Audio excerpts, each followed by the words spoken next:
Welcome to our third podcast of the Jewish Ethics Project. We are extremely privileged to have Rabbi Mosheh Lichtenstein with us today to talk about ethics in the land of Israel. Rabbi Mosheh Lichtenstein went on Aliyah with his family in 1971 from New York. He studied at the Netiv Meir High School in Jerusalem and thereafter spent a year studying with his grandfather, Rav Soloveitchik, Zecher Tzadik Livrocha. From 1979 to 1985, Rabbi Mosheh did Hester at Yeshivat Etzion, otherwise known as Gush, serving in the Armored Corps. He received smicha from the Rabbanut and a degree in English literature from Hebrew University. Rabbi Mosheh has been a Ram in the Yeshiva since 1992. Whilst on sabbatical in Cleveland during the 97 and 98 academic years, Rabbi Mosheh served as Rosh Kollel of the Torah Etzion Kollel. He has also taught at the advanced programs for women at Bruria and Migdal Oz. Rabbi Mosheh authored Moses, Envoy of God, Envoy of His People, and also Netivei Nevuah, an analysis of the Haftarot.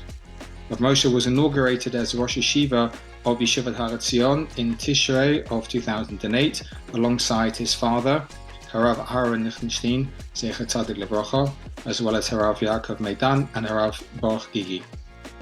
The Yeshivat Etzion is widely regarded as one of the most influential modern Orthodox and religious Zionist institutions of today.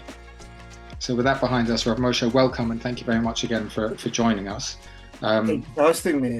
It's a pleasure to be here. Thank you. So I'll start with the first point, please. What would you say is the most pressing ethical issue of this time for the Jewish people? Rather than trying to pinpoint one ethical issue, I'd like to address the underlying cause, which I think is the two underlying causes, which are the main challenges facing Israeli society and by extension Jewish society at the moment. Number one is, how do you balance might and right? Number two is a polarized society, dialogue, consensus, decision-making in a polarized society. The first is the crucial one. Just the second one impacts the first as well. Israeli society is facing a unique challenge, and it's difficult maybe for people in the diaspora to fully appreciate it. Having a sovereign state, you have to exercise power. Sovereignty means that you have unfettered power that you're supposed to exercise for the benefit of the people. Now, obviously, you're supposed to exercise it morally and ethically, but morals and ethics, maybe in a classroom or in a studio, are quite clear, and even that often is not the case. Right. But certainly on the ground, all kinds of schematic ideas and which sound beautiful when you lecture about them, they get very messy in practice.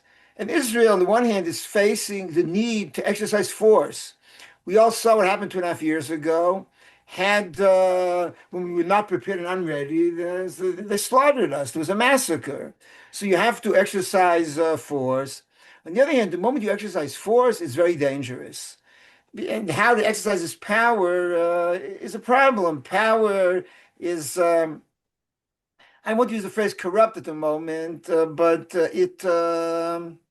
it's very enticing and very tempting to use. It's very difficult to, restraint is not always plain and simple. And the fog of war is often a moral and ethical fog. I don't mean that morality is ambiguous, but the application. Morality always means principles and application. The application is often very, very complicated. I've heard about some examples during the war in which person A thought the moral thing was to do this, and person B thought the reverse. And they were both ethical people, just they viewed the application of conflicting values as being different. And I think Israeli society faces a real challenge when you're surrounded by enemies or those who don't always love you. And therefore you have to defend yourself. You have to defend yourself with force. You often raise many different issues. I'll say one final point to illustrate this. Morality, one of the most basic moral things is to defend yourself. It is absolutely immoral for me to break into my neighbor's home and to steal some of his possessions. But if he has a life-saving medication, which I need for a very close family member, and he refuses to give it, and I break into his house to steal the medication, it's a whole different calculus, of course. And in other words, the dire, the greater the need, the more dire the circumstance, the more justified are using extreme and draconian measures. So these are the challenges. That being said, I think the current current Orthodox mindset, there are different ideological approaches. Some of them are more amenable to use of force. And you ask what the problem is. I think that we have a slippery slope among some people of championing and celebrating force per se, or maybe I'll try to be more accurate. I think the moment in the current religious Zionism here in Israel, there are two major influences. There's one group which does not, I think, doesn't champion use of force or doesn't believe that power or might is a value per se, but they don't mind employing it to achieve other goals which they consider to be paramount. And there's another group, I mean, I'll say it explicitly, Otzma Yehudit, which translated means Jewish might. Yeah. Which I think they really champion force. They really champion power. And I think it's a foreign value to Judaism. Simply put, at the moment, I believe there's not enough restraint. There's much too much use of force. There is not enough moral restraint. Often it's justified, as I said before. And I said in many cases are ambiguous. But after I strip away all of the ambiguity and all of the gray and all of the borderline cases, there are cases which are not borderline, and which I think we've slipped into. So I'll say like this: I think the underlying issue is do you believe force is a value in of itself, or not? But the ethical issue, which this then translates into, it becomes the problem of application, mostly, not solely, but mostly towards non-Jews. Right. And this ties into other issues of how do you treat the non-Jews or how you treat non-Jews when they're competing with you for the same territory and threatening you. It becomes problematic. Yeah. Then throw into this the polarized society, and in a polarized society, you don't listen to the other side. You don't temper your behavior. You don't try to moderate yourself in order to arrive at a broader consensus. In the polarized society, and you can see it in the United States of America, no less than in Israel at the moment, a polarized society, on the opposite, you do your best to go more to an extreme in order to differentiate and polarize yourself from the other camp. And that it means you're unwilling to listen to additional perspectives, and you have no inhibitions because you actually are pleased by the fact that you are further away and and that the poles are more extreme. Yeah. Yeah. Yeah. Wow. Okay. Lots to unpack there. So hopefully we will now start to unpack some of those points. So starting with where you were finishing up on the treatment of non-Jews. For us as a people, return to Zion, we have our land back, coming back home. Is the dream, but we're found that others are living there who also want to continue building a future for themselves in Israel. So how do we deal with that? What is our responsibility to that? And also from a religious perspective, where we feel it's a religious mandate to support the state, to maybe live in the state, certainly from a religious Zionist perspective. How do we deal with those who are there and who don't believe in what we believe in? This is a perfect example where I said before that schematically it's very easy to answer upon this. Right. Application becomes very messy. I'll begin with the schematic answer. We live in the land which Kadosh Baruch Hu granted to us. He promised to us. He gave it to us. This is the land of Avraham, Yitzchak, Yaakov. Kadosh Baruch Hu told us in Egypt, He'll return us back to the land. It is our land. And if you talk about the nationality, the national character, this is the land of the Jews. Right. Individuals living here have, as individuals, they have all the right. We have to give them rights and to provide them with everything humanly possible to live to us individuals. We have a deep moral obligation to them as individuals. However, the character of the state should be a Jewish state. And therefore, it is at times justified to take action which furthers the cause of a Jewish state. I'll give an example. We want this to be the land of Am Yisrael. So let me give an example of Sefer Bereshit.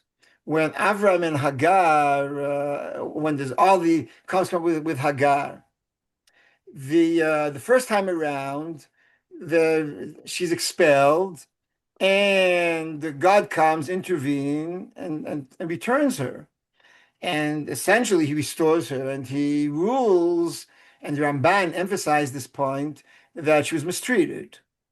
The second time around, when Abraham does not want to send her away with the child, and Sarah insists that you should, Ki lo yirash ben hamazot b'ni Yitzchak, because this child will not inherit the land, will not possess the land together with my son. God rules in her favor. What happened? What's the difference? Why was she wrong before and right at the moment? The first time around, it is, or at least it becomes, a conflict between individuals. It's conflict between individuals, so the Ramban claims she should not have mistreated Hagar, because there's a lot of frustration, and Hagar is mistreated. The second time around, it's a question of not the individual, the collective. Who will be Abraham's successor? Who will continue his legacy? So there you have to banish her. So it's moral to banish her when she threatens your collective. It's not moral to do so when it's just the individual, when you're causing pain on the individual. And I think broadly speaking, the same is true here also. We can deny certain rights in order to preserve our right to the land. We cannot do that to people as individuals. So if there's a collective, we could say the land is ours and not theirs. I'll qualify this in a moment. But that's only when you talk about the national conflict. When you talk about the rights of individuals, they have absolute rights, and you have to provide them with whatever you can. However, I'd like to add a second point. There are many values in Judaism, and I think peace and harmony are one of them. Or to put it differently, if we had peace, we could engage in doing many other things which are extremely important. Therefore, I would, in theory, be willing to agree to a compromise if I was guaranteed that it would indeed last. If I had a crystal ball and I knew that we make an agreement, the agreement would hold up, and we would then live as two groups with decent relationships, I'd be willing to do it because we'd further many other religious goals. However, at the moment, unfortunately, it's not. It doesn't appear to be realistic, and I participated here and there over the years in all kinds of dialogues with Palestinians. The tragic and unfortunate conclusion, at least mine at the moment, is there really is no one to talk to who's willing to take the risks involved. You have to realize, of course, who goes to these meetings and these dialogues. The moderates on both sides. The extremists don't even bother to show up. But even with the moderates, there's not enough common ground, and there's also not enough courage to make a deal. Sadat, part of his greatness was he had courage. And he was willing to do something which really, as we all know, would put him at risk. And without courage, you can't make an agreement. As long as there's no agreement, I don't see a need to compromise or to hand over my national land. I'm willing to do it if I will benefit by receiving a greater dividend. But you have to treat individuals properly. Now, I said in theory, this is very simple. In practice, let's talk about Asa for a moment, even. It's a war against the collective, but the collective at the end of the day is composed of many individuals. Right. There is no abstract body in a classic war like the Six-Day War, like the Yom Kippur War. So those who you faced off and confronted and fought against were indeed only a collective. A soldier in a tank in a battlefield is not just an individual, he's just representative of the collective. So you have an Egyptian Syrian tank or infantry who are opposing you. They are not individuals. They are members of an armed force, and there's no moral qualm in opposing them or shooting at them. However, when it's a conflict in which the civilians and the terrorists are enmeshed together with the other, so then the collective and the individual are sort of it's very difficult to distinguish between them, and it is very messy. You it's it really becomes very very problematic to try to separate. So schematically, we have to give absolute human rights to the individuals. Now, to the collective, I think you can go to war. But of course, I should add, war also demands moral rules. Right. In a war, also you have certain constraints. And I'm talking now not necessarily international treaties. I'm talking about whatever your morality dictates to you, whether you buy into the various international conventions, or you look into your sources. When you when you have when you go to war, you also have to be moral. But that's already stage B. But stage one is the individual. What I am so concerned is here in Israel at the moment. I'm talking now not in Gaza so much, more in Judah v'Shamron, in Judea and Samaria. Yeah. There's a lot of indiscriminate violence against individuals. There's a lot of indiscriminate violence, and it's neither the government nor society are doing enough to oppose it or to condemn it. It's become a huge problem. It's been simmering for years, but it's become much worse, and not enough people are willing, and the authorities in society are not willing to forcefully oppose this, and that's a moral tragedy for the Torah. It's a moral tragedy for Israel. And I really shudder that we will lose our right to the land because of our inability to restrain and to prevent these attacks on innocent individuals. I'm talking about innocent individuals, and I'll just say this. It maybe sounds very abstract, and maybe the listener can say to himself, well, he's exaggerating, he's overstating the case. When you see things with your eyes and ears, and when you see evidence which is presented to you by responsible authorities, and you see it graphically, your whole perspective changes. I'm not talking here about I'm not talking here about all kinds of speculations. I'm talking about facts on the ground. Just this week, I met some people doing miluim at a wedding, and they complained bitterly about what they were seeing there, and what was being done, and what they were seeing over there. Now, when you move on to morality and ethics of war, so there are two things, and I've been preaching this from the beginning of the war at the Yeshiva and in other places. First of all, you have to be upset about the devastation and the destruction, even if it's justified. Even justified devastation and destruction, you should be upset. The bin foloi v'chal tismach. First of all, God created the world in order for it to develop it. Man was mandated to develop the world.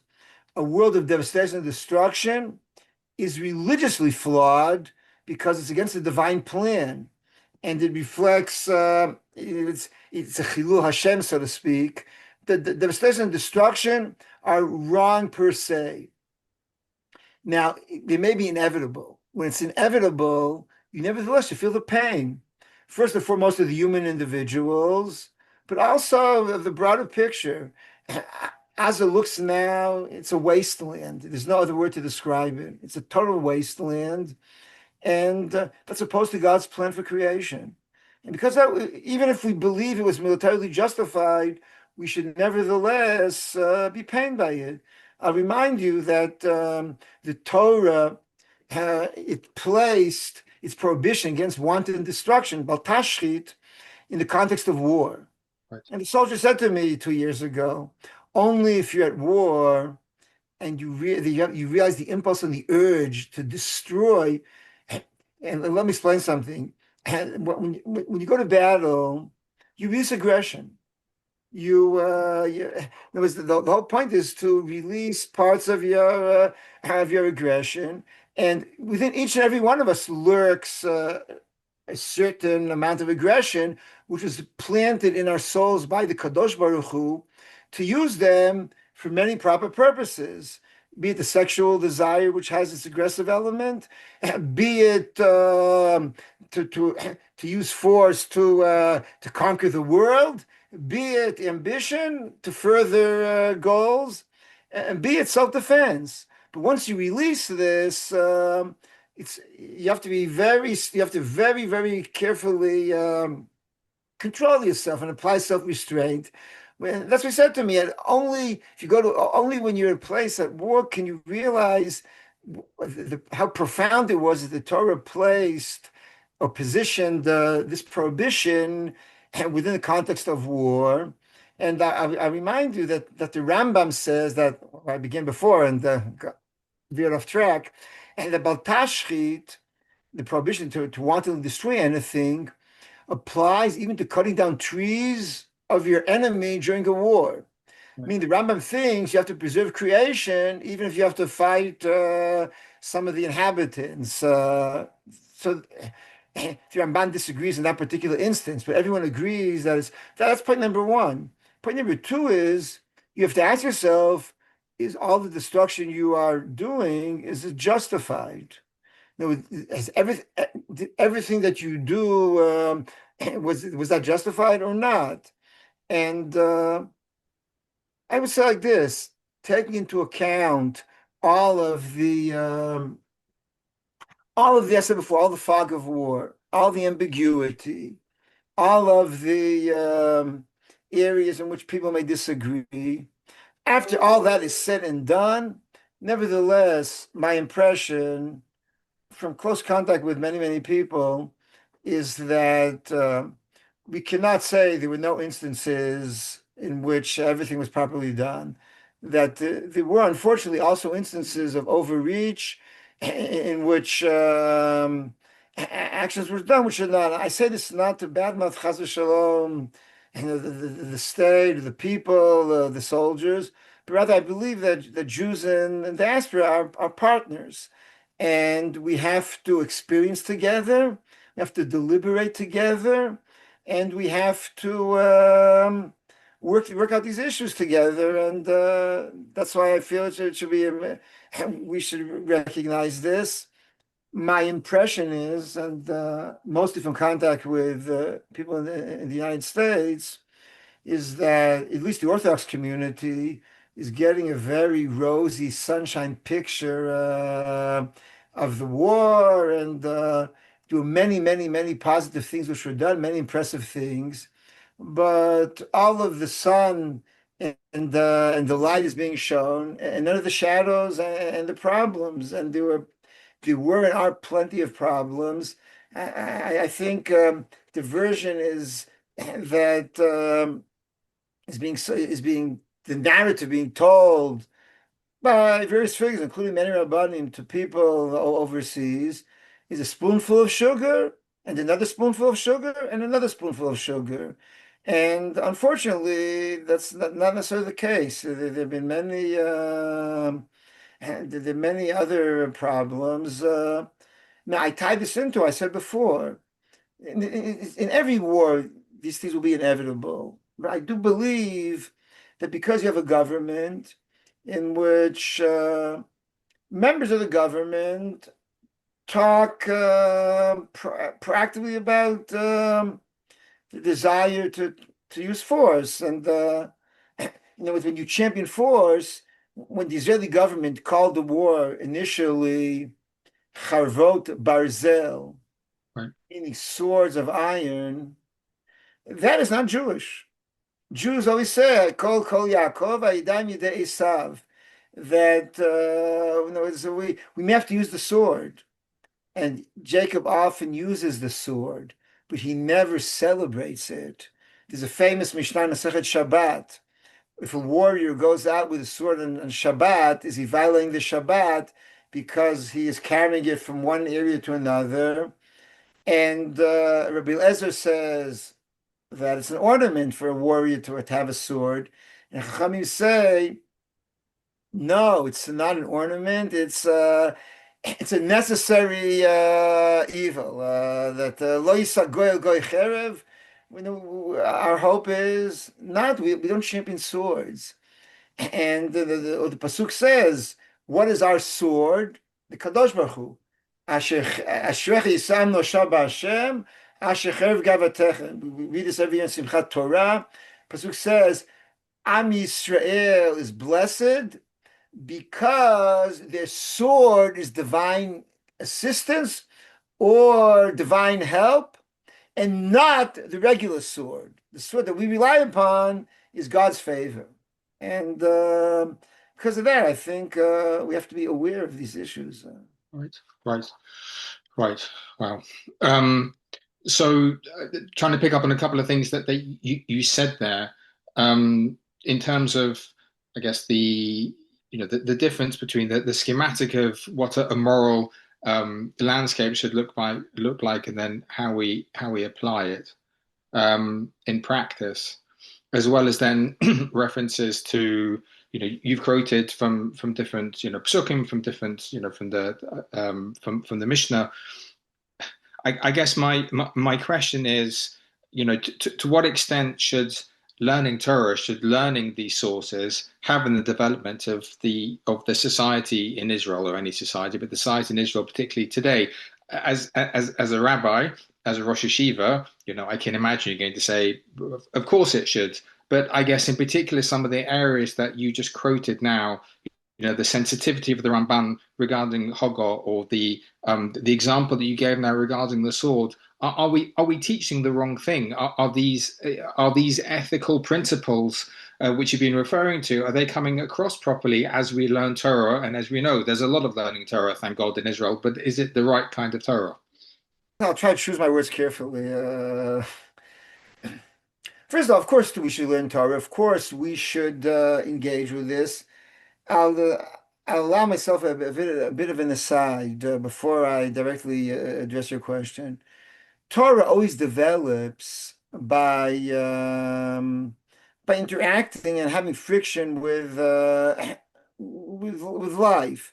Halacha often develops and not only takes positions, but also becomes deeper and more profound by its interaction with the world. Take an example. All the questions, all the halachic dilemmas regarding fertility issues have not only provided answers and solutions for people in need of them, they've also given us a more profound understanding of what we mean when we talk about parenthood, and what we mean when we talk about yochsin, because when you engage these issues in real time, it spurs you to better and more creative thinking. One of the major accomplishments of 20th century halachic literature was this area, laws of war, the whole political sphere. Pioneering works were written in the 20th century on these topics, which we never discussed, aside from the Torah and the Rambam, who the Rambam dealt with everything. Aside from that, these issues really languished because they weren't in practice. And all of a sudden, 20th century, you get I say some really important works and some groundbreaking work which is being done Torah-wise. So Torah is also benefiting and moving forward from this. Now, when you talk about Torah, on one level, metaphysically, we believe that all Torah is important. Right. Addition, in other words, even if I study something which is not has no practical relevance, we believe metaphysically it's important. Additionally, we also believe, of course, that if you have a question related to a particular issue, say medical ethics, look to halacha for guidance on the particulars. Regarding war, I said a fair amount was done, but a lot more remains to be done. You have to remember that no two situations are ever the same, and you don't have the luxury. You don't have the luxury when you're at war to pick up a phone in the middle of battle, and say time out. I have to go and ask my Rebbe a shaila, and you don't say to the to the fighter opposite you, okay, we'll take a 10-minute break. You go ask your Kadi what he paskins for you, and I'll ask my Rav, and then we'll get back and continue fighting. You have to make real-time decisions. The individuals make real-time decisions. So obviously, it's much more complicated. But now I would choose my words carefully. In the background of all this is the background. I mean, the deeper philosophical background is Rav Kook and his worldview. Rav Kook's worldview is a sophisticated, complex worldview. Part of it championed history. Rav Kook gave tremendous value to the collective, and he viewed the collective being much more important than the individual. And he talked about the state, he talked about political accomplishment as having tremendous religious value. He has a famous passage where he talks about Hamedinaya Osha Yoter Elyon, the state is the best good. And now, once you give that tilts now this in theory this should not be irrelevant to our discussion, because fine, but nevertheless you have to be very ethical and moral how you wage your wars. And indeed, there's a stunning passage in Rav Kook in which he makes exactly this point. The Am Yisrael withdrew from history for generations because we couldn't balance the morality with the necessities of battle and history. But nevertheless, in other places, he romanticizes history. He romanticizes many things. And one of them, excuse me, I said romanticizes history, he romanticizes war. If you look at some passages written about World War One, he romanticizes war. It's hard to think, especially for someone in the UK, anyone who's read the World War One poets about the horrors they went through in the trenches, and then reads Rav Kook's romanticization of World War One. It's you don't know what's hitting you. But Rav Kook, his worldview tended to view things from above, and there is a romanticization of war, and I think this impacts part of what's going on in current Israeli society is this. First of all, Rav Kook thinks that history is a cardinal value, or it's a cardinal expression. Rav Kook seeks for the he places history at the center of the religious encounter or religious expression. And now, because of that, you will invest a lot in historical accomplishments. Now, I said a moment ago, in theory, this doesn't have to cause you to cut any corners. In practice, the temptation is huge. You want to cut a corner because you want to get this accomplishment. So if possessing more land may mean elbowing someone out improperly, the leadership, you won't necessarily endorse this, but it'll look the other way. It will, or you'll say to yourself, I would never do this, but if there's someone who's a bit lawless but willing to do this, everyone will benefit. There's certain forgiveness, a forgiving attitude, which is partially caused because you see the accomplishment that my father loved to quote the passage in the Brothers Karamazov. in which Dostoevsky asked the following question: if being eternal peace, eternal harmony, to usher in Yemot HaMashiach, all you had to do was torture one child, one individual for 5 minutes. Right. And if I remember, he even talks about plucking just a fly, just plucking the wings of a fly. But if you torture one individual for a few minutes, and then Yemot HaMashiach will arrive, are you willing to enter a bargain? And he answers emphatically no. And my father deeply identified with that passage. But however, the temptation is obvious. I think many people would succumb, or maybe disagree or succumb to that temptation because around the corner is this tremendous accomplishment. And I feel that's what happens here often. It becomes a slippery slope because of that. So now this is what I call, I think, the mainstream. I said before, I think there are those out of frustration.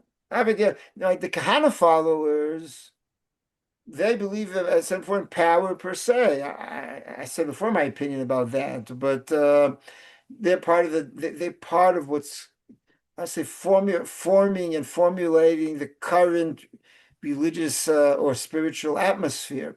Now, I believe, and that's what I try to do, and my colleagues as well, we try to present a Torah which firmly, absolutely believes that you have to be ethical. As I said before, taking into account all of the points I made before, but you still have to be ethical. And but I said before that Torah, I think, claims this. Just other elements, which I mentioned, often cause people to pick up different things. Okay.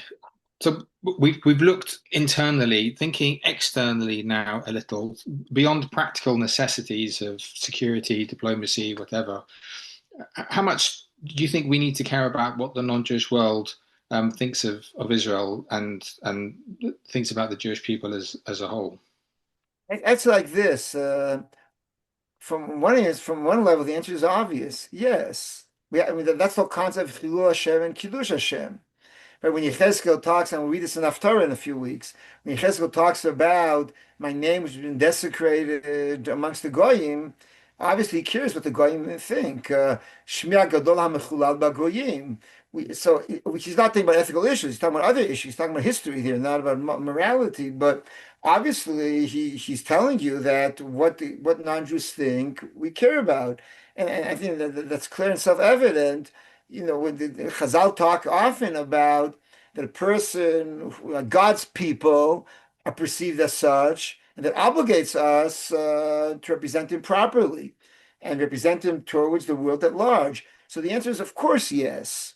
However, I do think that what we have to care about is not the perception, but rather the reality. What I mean is, if I act properly and the outside world misunderstands me, or doesn't recognize this really situation, I'm not too concerned about that. I'm concerned about if I act improperly and people identify it as such, and therefore this causes Chilul Hashem. If I act properly, if I can look in the mirror and say to myself, I did the right thing. When I say I don't mean Mosheh Lichtenstein, I mean Jewish people. If we can look in the mirror and say we acted properly, and they're far away, they don't understand the circumstances, they don't recognize the complexities, they don't realize the threats that we're facing, or whatever, or they weren't there. I'm not concerned about what Goyim think if they're thinking wrong thoughts based upon wrong information or wrong opinions or preconceived prejudices. I don't think I have to go and dance to the tune of their prejudices or their misinformation. However, if I do have to be able to look in the mirror and to say to myself, when they look and observe, this is the picture I have to present.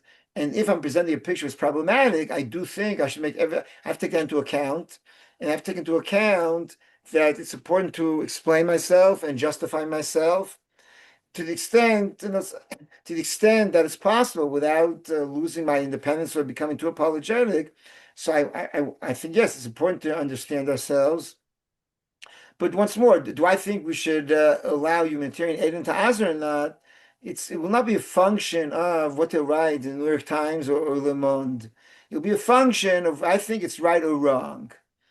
And I of course believe it's right to allow humanitarian assistance in.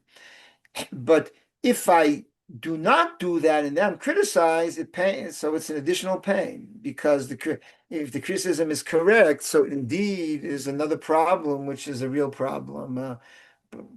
You mentioned also before the Diaspora jury and the partnership with Diaspora jury and certain of the perceptions of Diaspora jury as well. Something which is often struggled with in communities outside of Israel is the value or the right to comment or to support on what's going on in Israel. So do you think that for those living outside of Israel that we should have a say in influencing the shape of state of Israel, or is the kind of the views of a diaspora Jew of lesser value regarding Israel than people who are living in Israel?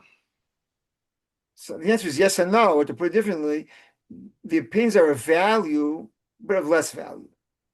Or meaning differently, when it's your life at stake, when it's your survival, when it's your society, I do think that you have a greater say because you'll pay the price. When it's your skin in the game, so you're the one who has to make the decisions. I remember 30 years ago visiting New York and coming across in a Jewish institution, coming across a sign save Hebron. This was when there were discussions about but what to do, whether to return part, not return, whether to hand over parts of Hebron to the Palestinians. Save Hebron from your keyboard.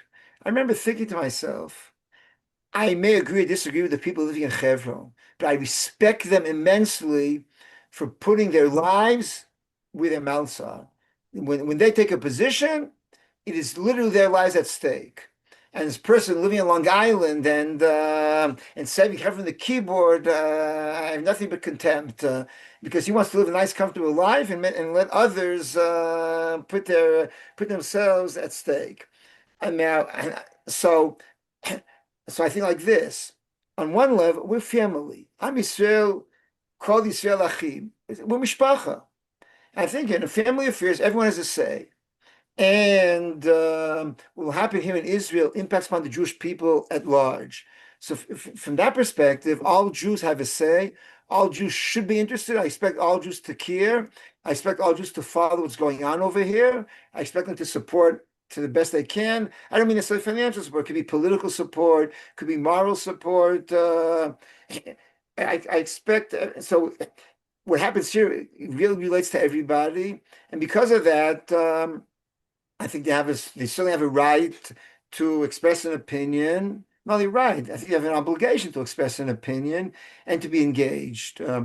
However, certain practical issues, I believe that, so first, since there is not, there's an imbalance here between the involvement, the engagement, and the prices being paid. So because of that, I do think that certain things Israelis have a much greater say because they're the ones who are directly affected. So we've talked about lots of problems and some really dark, I guess, questions which we're needing to work our way through. Wanting to finish now on a higher note and a note of hope. Where do we find hope for a better and more ethical future for Am Yisrael and for the wider world? I think we find hope in three. I'll mention three major factors.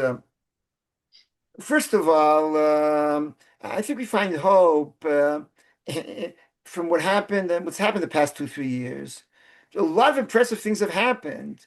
The same way I don't think one should focus only upon, I said before, the light and neglect the fact that there are shadows, but it's also a warped position to look only at the shadows and not to view all the light.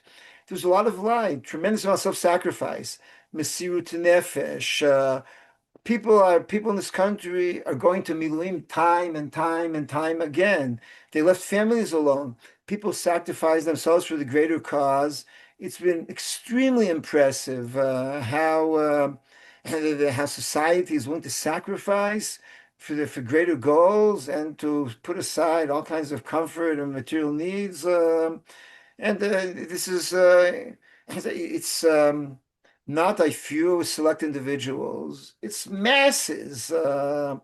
It is. I find that uplifting and cause for great optimism. The second point I think is that there's a healthy debate and dialogue within society. The very fact that you're having a podcast like this and there are opposite podcasts promoting other opinions, the very fact that this dialogue is ongoing is a sign of a healthy society. When the very fact that the left and right in Israel are constantly fighting, constantly attacking each other, it means they still connect. They view us as one collective, as one group. When two groups totally separate, that's what's really dangerous. When there's no contact, when there's no connection, when you basically cut the cord and you have no connection whatsoever, then you're in a really bad place. To put it differently, right, that the real danger of assimilation is the unaffiliated, not the affiliated who fight and disagree.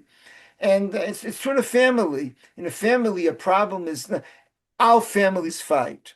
All families have debates. The real problem is if someone disconnects, he doesn't answer phone calls, he doesn't answer emails, he's not in touch at all. I think a healthy, vigorous debate, even when it's acrimonious, even when it's full of what's polarized, but a polarized society means you have poles. Poles belong to the same sphere, to the same rod. A pole means that you're part of the same continuum. When society is not polarized, two different societies, that's a great danger. And I remember like a few years ago, I don't remember exactly when some figure from American theater or American TV, someone who was in the dramatic arts came here for a visit. And a lot of the local press and the local the local intelligence was very interested to hear her perspective about Israeli theater, Israeli arts. And so if I remember, they asked her, "Did you go see an Israeli play? Did you what do you think about Israeli drama?" And she looked at them and said, "Guys, the real drama over here is not in the theater. It's in the streets. It's in the newspaper. This is much greater than any drama we do." And I think it's true. When life is dramatic, it's but it means that there's a real drama, and I think drama is being addressed and being lived. I allow myself for an additional comment on this point. I've been feeling the last 5 years since COVID, but certainly the last 3 years, we've been living history. Normally, a person lives biography. I say no, year history, like usually go year in, year out. There's certain years in which you recognize that you are not just living another year. It's rather these are momentous years. You can look back 1789, 1848, et cetera, 1914, et cetera, et cetera. You have a sense here, the past 3 years, we are living history. We are participants on the historical stage. Everyone living in this country, everyone going to war, everyone being part of society here. This is history. These are events which will be written about 200, 300 years from now. And the sense of living history is, as being part of a society which is coping and confronting itself. That gives me, I think, room for optimism. And the third point is, even though I have my moments in which I deep concerns and deep doubts, and in which I deeply worry and express deep concern. But yeah, on the other hand, every time I speak about these issues and these topics, not only do I get people disagree and attack, but I get a lot of people who agree. The messages that I'm trying to advance and I'm trying to further and that I believe are crucial. I get a lot of encouragement from many, many people who I happen to bump into or that identify with this. In other words, I think, at least if I talk about at the moment religious Zionism and orthodoxy, I don't think that the political expression at the moment properly reflects what really goes on in society. I think society is not the same place where the political parties and leadership is. And I think these messages that I believe we have to advance and instill in much larger groups. I believe there's a fair amount of people who identify and agree, and that gives me also hope. I can just reiterate what I've been saying here over here locally for the past few years. Anyone who believes that he has to further these messages should go into education, go to chinuch. He should go and be involved, engaged. It can be politically, but I think first and foremost in chinuch. That's where we have the deepest and most profound effect at the end. Well, certainly the messages that you have struck chords here, or continue to strike chords, and you know, to say, of course, our conversation here and this podcast, and remains for me to thank you again for taking the time and for having the conversation, and what a privilege it is for us to have hosted you here. And with that, thank you very much. And we hope to be in dialogue in the future as well. All the very best, and thank you. Thank you very much. I'll just conclude by saying I express some positions here, and as by nature of podcast, maybe I veered a bit too much to one side, to the other side, and certainly didn't state everything I could. But I think the crucial importance is just everyone listening should take this and dialogue with himself. Everyone listening to the podcast should then just take the questions which were raised and dialogue with himself and have this inner dialogue, which is the most crucial of them all. Thank you very much. Yeah, thank you.